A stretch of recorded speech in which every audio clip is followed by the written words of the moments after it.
Hello, everyone, and thank you for joining us today and for hanging in there while we switch platforms from the screening to the discussion. I'm Melissa Davlin, host of Idaho Reports here on Idaho Public Television, and it's my great honor to introduce you today to filmmaker Michael Kirk. A reminder that you can type out questions or comments in the chat box to the right of your screen. We'll do our best to get to all of them during this conversation. Michael, to kick things off, I wanted to thank you, first of all, for this exclusive preview of the choice and ask you why you chose these two clips to show to us today. Well, as I said in the opening, by the way, Melissa, thank you for inviting me, and to Ron and Jennifer and everyone. It's great to be back in Idaho, even if it's only this way. It's kind of smoky here, isn't it? Little bit. I'm sorry to hear about all of the trouble there. Anyway, why did we choose those clips? We have 8, as I said at the beginning, 8 sequences about each one of them. Sequences centered on crisis in their lives, how they approach tragedy, trouble, grief. And I suppose these sequences are both the third sequences you'll see of each man. There's the childhood, and then their early work years, and then this. It's because of the crisis. It's because of wives, close partnerships, and how each man approaches that moment. It's, if you believe that a lot of what you can tell about somebody is how they approach moments of crisis, the 8 episodes we've chosen should indicate to you in a kind of cumulative way, in a predictive way, who they might be as president of a country that's deeply divided and in crisis itself.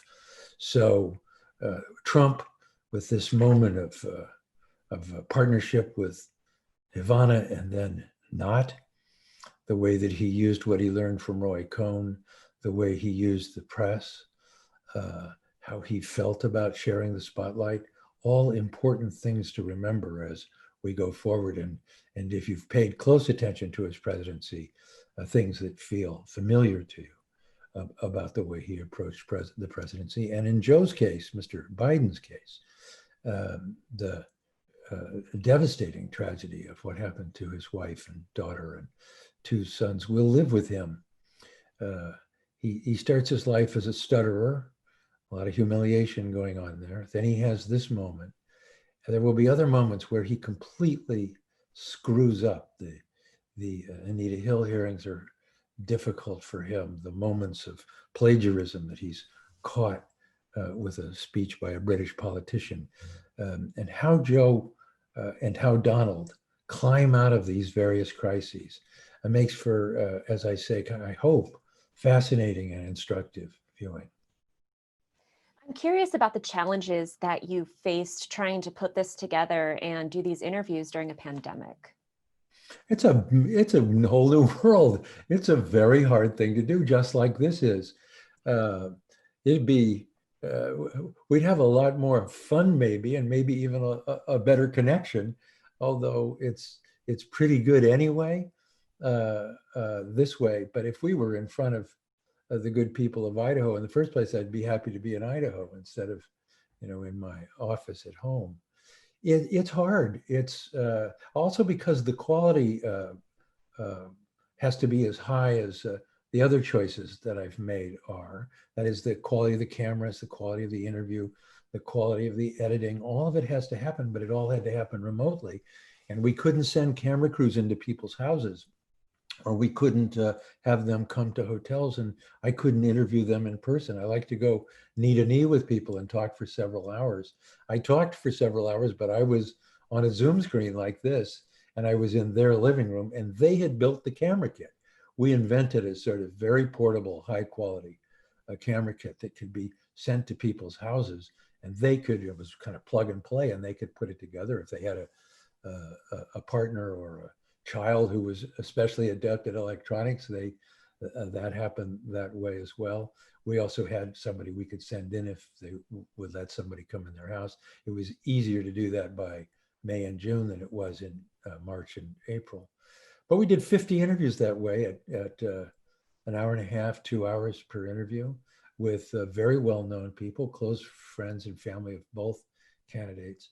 And we cut the film completely remotely. My editor lives about 20 miles from me. My assistant editor lives about 7 miles from me. And we never saw each other during all these months. And yet we cut 7 days a week in the kind of complicated way you can.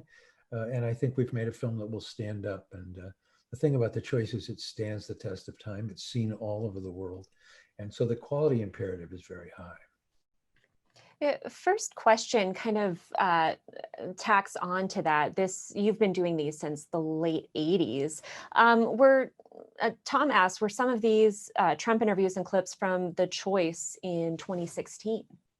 We've built a tremendous archive. This is my 8th film about Trump since he was elected president. We covered the Mueller hearing, the Comey firing, the new tax bill, the takeover of Congress, the Supreme Court, and of course we made The Choice in 2016. So a lot of what we have is an unbelievable archive of footage and images and interviews. The great thing about that is that we can, in some cases with Roger Stone, I've interviewed Roger Stone 4 or 5 times. We have Roger Stone basically every single way around the mulberry bush on most of these issues, and we can use the ones that really seem to fit this particular challenge. But that's also why the cameras that we use now had to match in with what we were using when we were in 2016 and using the very best cameras you could get. So yes, some of these interviews, not very many actually, but a few. Roger Stone, I think, is a repeat interview in this particular film. And all the Biden, of course, is new. But I'm curious about a lot of those Trump interviews, because there are a lot of people in Trump's orbit who have a reputation for having an intense distrust of the media. And yet it's very easy for journalists, at least national journalists, to access not just the president, but people who work with him and who have known him. Were there any challenges, not just creating the documentary, but also writing it in a way that was stark and forward in this climate where so many people distrust the media? In the first part of the question, it's Trump himself loves the press, loves it, loves to talk to any of us. We don't interview the presidential candidates at this moment. And in most of my films, I don't ever interview the president.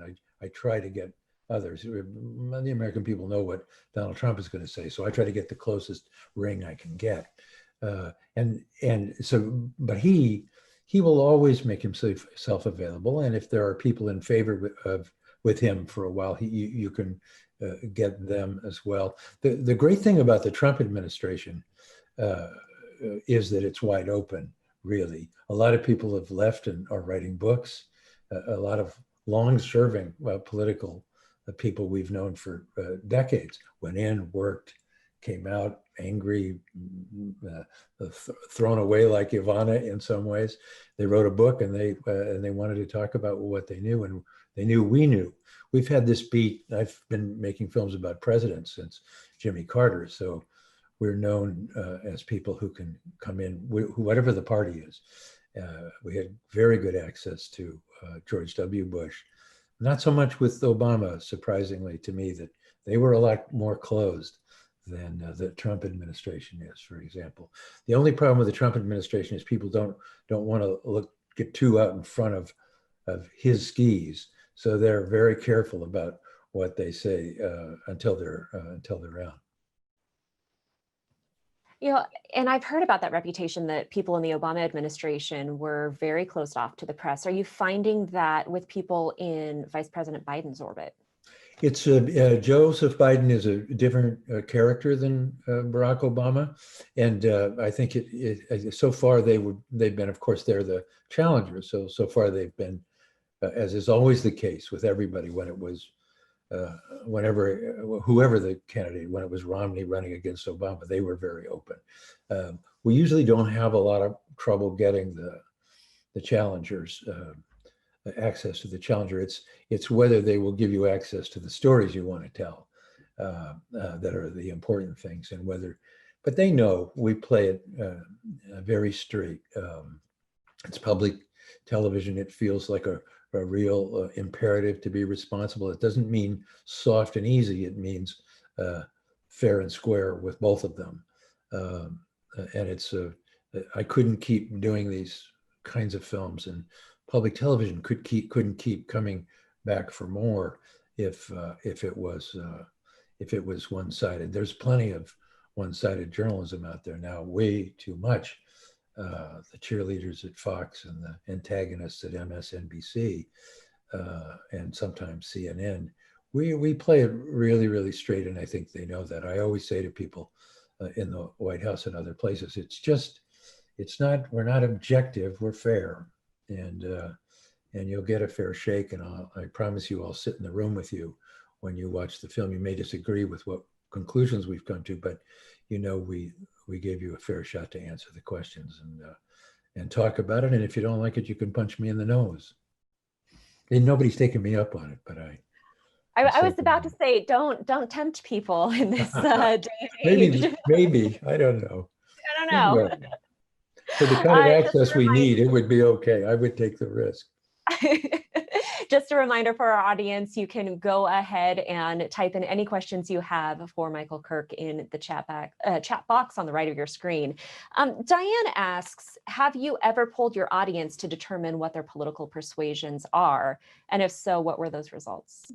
We never have, to my knowledge. It's not the kind of information that I would want, or that I think Frontline would go looking for. We're not interested in that. The audiences are substantial for the choice. Millions of people, frequently the highest rated. The Choice 2016 on YouTube, on the Frontline channel on YouTube, has had 6 million views, which is by far more than any other program. I don't care about that. I really don't. I have in my mind a kind of imaginary audience, and that's the audience I grew up around, and that's the folks in your audience. My brothers and my sister, and clear-thinking Idahoans that I grew up around. Political persuasion doesn't matter to me. People who tend to watch us are curious. They want to know what it is, and that is a description that does not necessarily fit elites or the Trump base. It fits, I hope, an awful lot of Americans who just, especially at this moment of crisis, at this, what I think of as the most important election in my lifetime, they want to know. And I feel keenly the responsibility to fill in the gaps for them in ways that they don't get any place other than public television. You mentioned that so many people have watched the 2016 version of The Choice. After the results and after the last 4 years, do you look back at any pieces of the 2016 Choice and view them in a different way? Well, what do you mean? Well, one of them, for example, there's a clip of Omarosa who's saying that all of the detractors are going to have to bow down to President Trump. And it stood out to me a little bit when I watched it the first time in 2016, but 4 years later now, it almost, especially considering that Omarosa was one of the people who left the administration unhappy, I wondered what went through her mind when she said that. And now 4 years later, watching it, knowing how unhappy she was when she left, what happened between then and now? And I was wondering if you had any moments with that, whether, I guess it's The Choice or any of the other films that you've made with President Trump or Vice President Biden. There are, if you do what we try to do right, we are telling a kind of narrative. It's not the news, it's connecting things that happen in the news. So that when you watch one of our films, you'll say, it's kind of connecting the dots kind of films, but with new things and a new idea at the heart of it. So the hope is that you'll watch it and you'll say, I knew that, but I didn't know that that's what it was about, or that that's where it was headed, or that that's why they did that. So that requires from me not a crystal ball, but a lot of thinking about who are they, where are they from. I mean, they're really, to me, they become characters, real living people who have all the inputs we all have in our lives as characters. And they gather, in my mind, a kind of life method of a way to act when things happen. We'll see that most starkly in this edition of The Choice, with the choices these men learn to make. And so whenever I'm making a film and when I'm finishing a film, especially and especially especially in the aftermath of a film a year or 4 later, I can see what I was trying to do, and I can see it in a kind of weirdly predictive gauze. Through it all, I can see it, and I can say to myself, I got that right, or I didn't get that right, or I didn't emphasize that enough. We had a very good indication in 2008 that Barack Obama was going to be the kind of president he was going to be, and he was not going to be what an awful lot of progressives thought he was going to be. I kept saying to everyone, and the story we told was, this is a much more conservative, much more across the aisle kind of a person, bipartisan person than you might think. And the same was kind of true with what I was feeling about Trump, that there was in America that this rich, absolute political novice knew about, found, identified. I had heard about it from Steve Bannon. I'd spent a lot of time interviewing Bannon. I learned from Corey Lewandowski, who I spent a lot of time with, interviewed many times over the last few years. The people who were in close to that campaign, Stone, I had a really good sense that they were tapping into a kind of America that I know, that a lot of people I know in journalism don't know, because of where I grew up and who I am and who I like and the things I read and the places I like to go. And I had a pretty strong sense that that there was something happening in America that you know about, Melissa, that there's an anger about Washington. There's something out there, and he knew how to tap it. And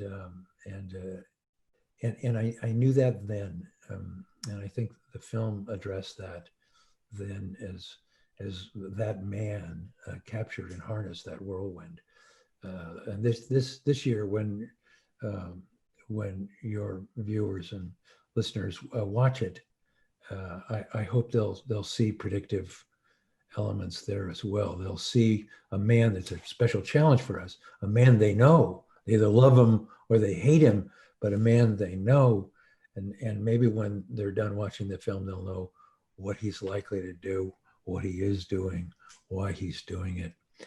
And the same with Joe Biden, who we don't know. I didn't know the Biden I know at the end of this film, and I've known him a long time.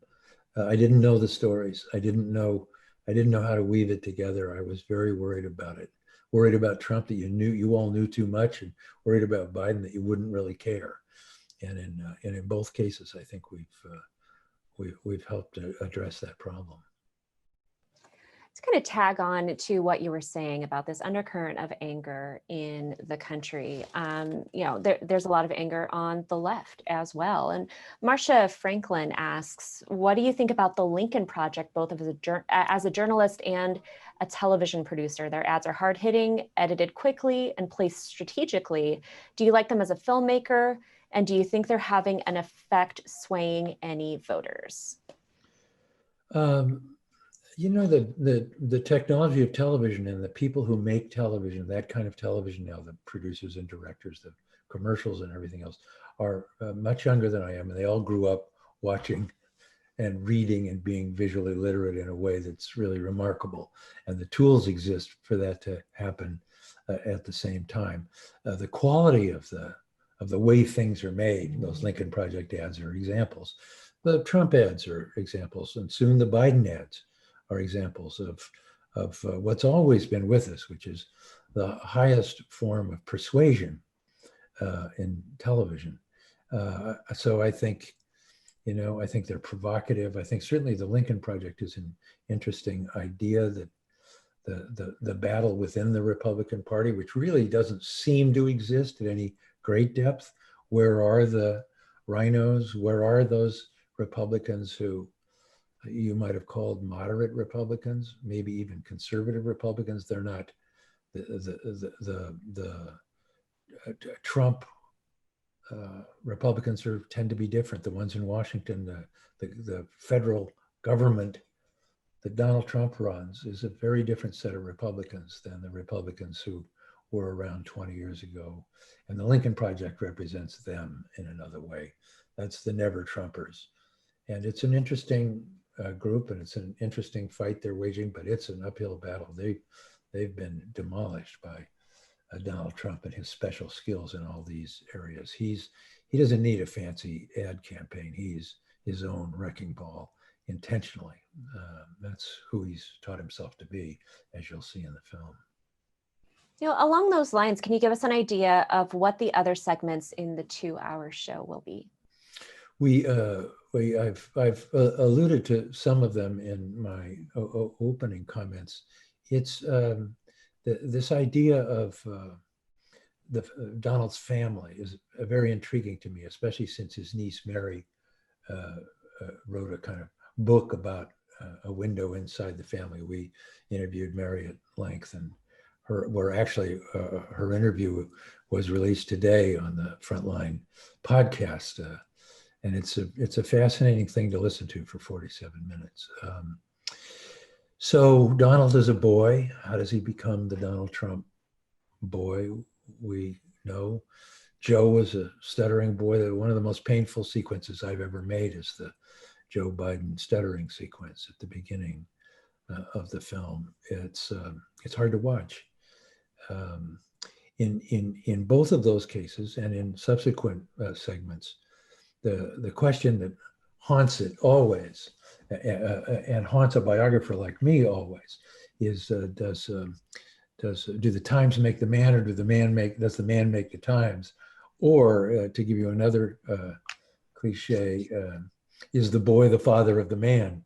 So that as you learn about the boy, where do you see the things that live on as the man? When you see Trump as the apprentice, it's a fabulous sequence that I love making, and we talked to lots of people around The Apprentice, and it's great fun to see him. He's by then lost his money and is a sort of failed billionaire, but he's playing one on television. And as somebody in the film says, he would have paid them to let him play the part of really himself. He's not that person anymore. He wasn't that person anymore when he was playing it, but it catapults him right into the national stage, for 14 years into living rooms all over America. Makes him very popular, and probably makes him president in some ways. Fascinating thing to watch. So it goes on and on like that. The sequences are intriguing. To watch Biden become a guy who resists being a grief counselor to America, which is in a way what he's promising he is now. A guy who went to lots of funerals because, especially around the racial violence, because Obama literally couldn't. He was too toxic in both Black America and white America at times, and it was Biden who had to walk that line. Going to funerals, a task he didn't really want to have, but as we saw in the scene from earlier, it was a thing that befell him in some way.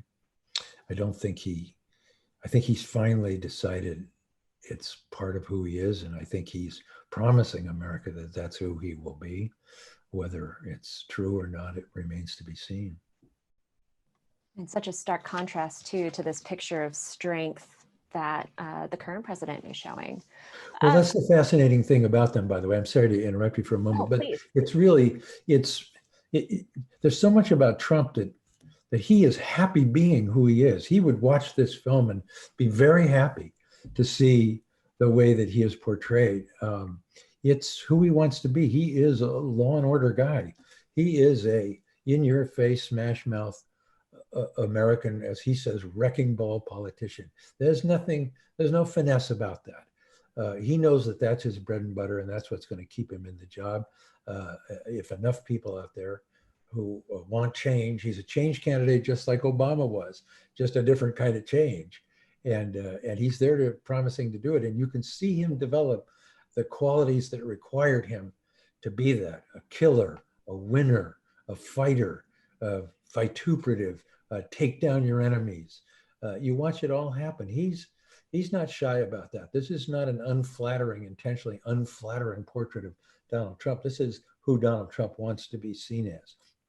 We're telling you where that all comes from, in the same way that Biden is an amalgam of all the mistakes he's made. In order for us to show you how he perseveres, how he keeps coming back, how he keeps apologizing, he has made a lot of mistakes to get to that place. And you have a president who doesn't apologize. You have a candidate who all he does is apologize because he's made a lot of mistakes that he feels that that's how he learns from them. So those are the heart and soul elements of the sequences that we make, and that I hope people recognize for what they are, which is the gathering of a life method by these two men that we have the privilege of telling you about, and you can take on board as part of your decision, either to validate the choice you've already made, or and feel really good about it, or validate the choice you've made by feeling glad that the other guy got exposed for what he is, and that you, and most importantly, that you vote. I think that's critical, especially in this election, because God knows what's going to happen if it's a close election, with all the problems that could occur. Absolutely. We're talking about two men who each have decades in the public spotlight.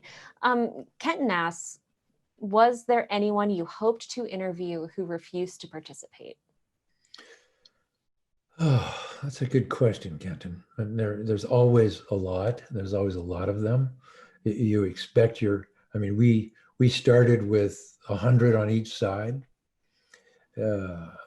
Months ago, when we began to say, what are the 8 sequences, as we winnowed those down, who do we absolutely have to have?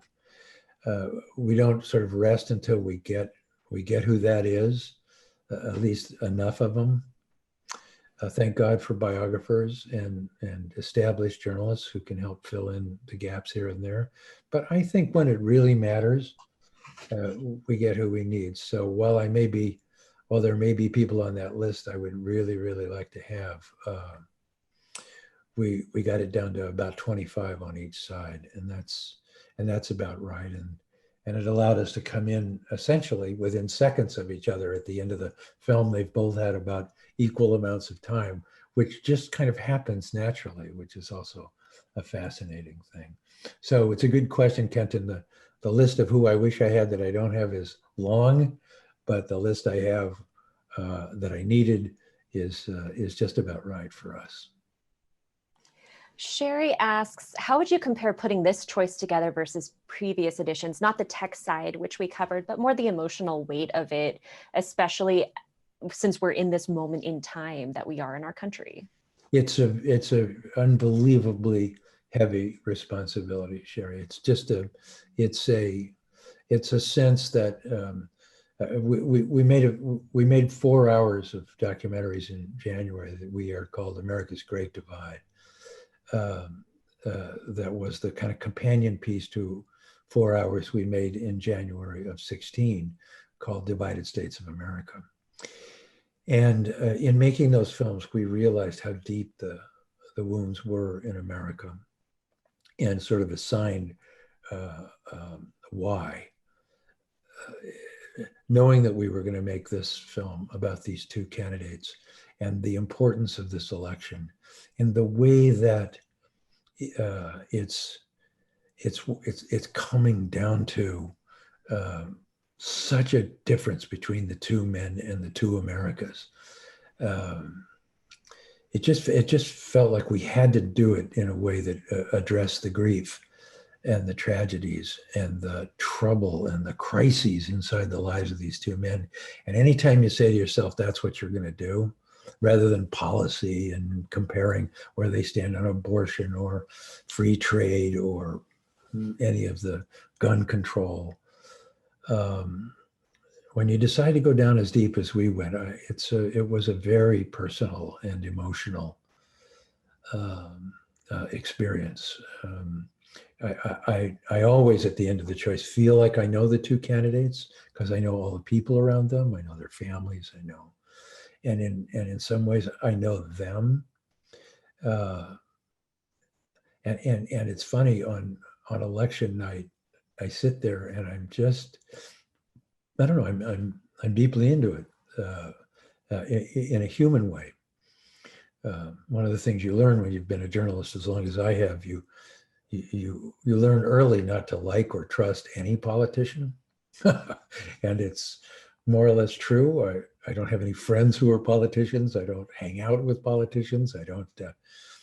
I admire what they do and the service that they give to the country, but it's not my job to like any of them. And I really make it a point not to.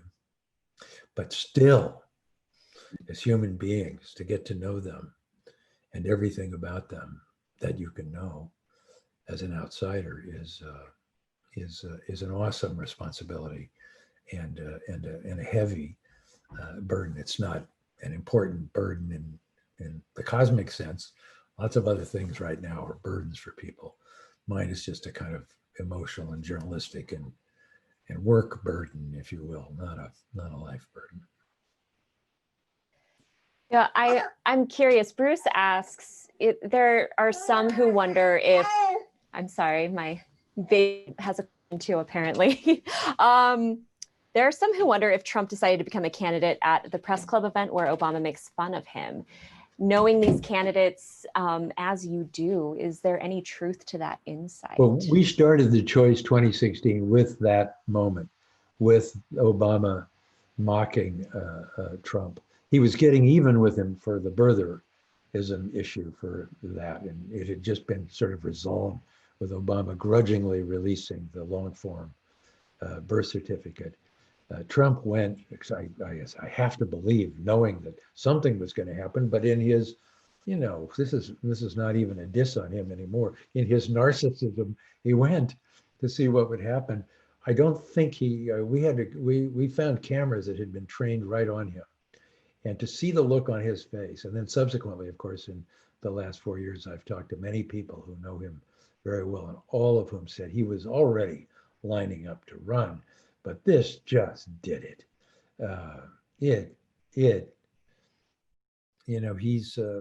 He's not a guy who takes humiliation lightly.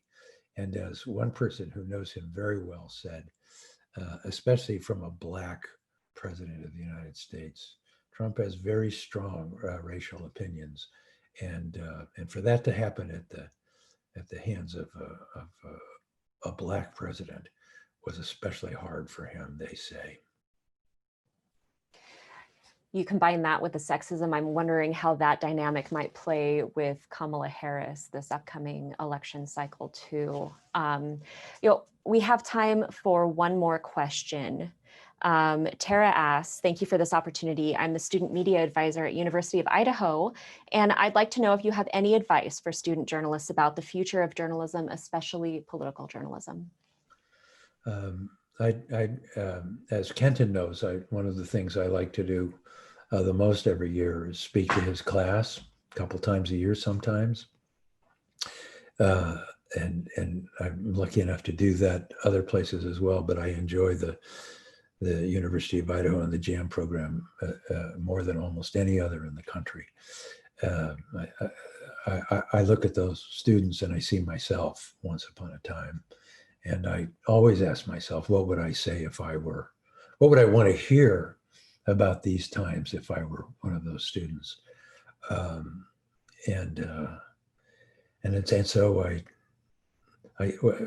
what I say is, the world needs journalism more than it has ever needed it. It needs people who are prepared, who know about things, know about things that matter, have a great liberal arts education, You can learn how to run cameras and stuff. And if that's your thing, you should learn how to run them. But then at some moment, get to reporting, get to places where you can. It's hard to find jobs now, especially now. But journalism is in desperate need of people who have their heads on straight about what the job of a journalist is. You know, you're not an advocate. You're a teller of stories. Learn to tell stories. Learn to tell the truth. Try to find the truth. Don't rest. Be unbelievably curious. Always curious about everything. Don't take anybody's word for it. Go find out. Ask why all the time. The most important, I do these long 2 and 3 hour interviews with people, but the most important question I ask is why. You know, I don't have fancy questions worked up. I'm interested in the story. Take me from the beginning to the end. And about 10 times I'll say why. And that's when I'll get what I need. The why of everything is what I do for a living. And it's what, if you're really, really lucky and you have a great teacher like Kenton Bird, or, you know, like I had with Peter Haggard and others, role models as a young man about how to move on through the world, the power and importance of curiosity and why, and the opportunity to do it at a place like University of Idaho, which is better than often lots of places like Duke or Chapman or USC or whatever, where you can touch the gear, but you don't get to talk to people. You don't have a direct line into things in a way that I think they do there.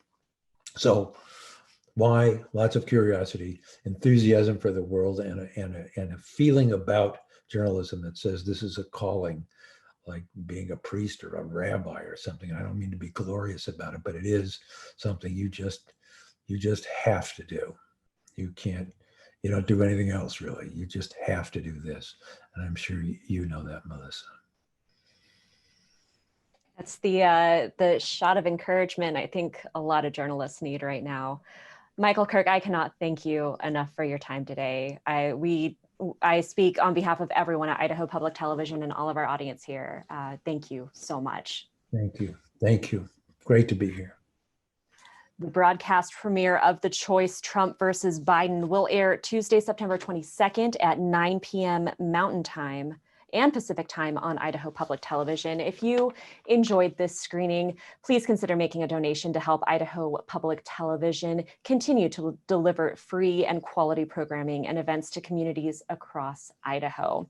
You can click on the donation button on this screen or go to idahoptv.org. And right now, your gift will be doubled thanks to the Democracy in Action Matching Fund. We appreciate it.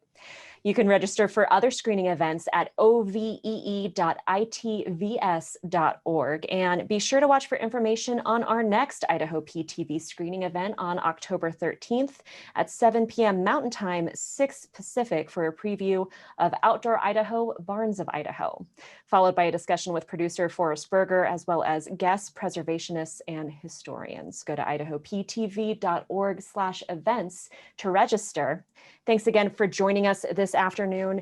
Stay safe, be well, and I don't think I need to tell you, please vote on November 3rd.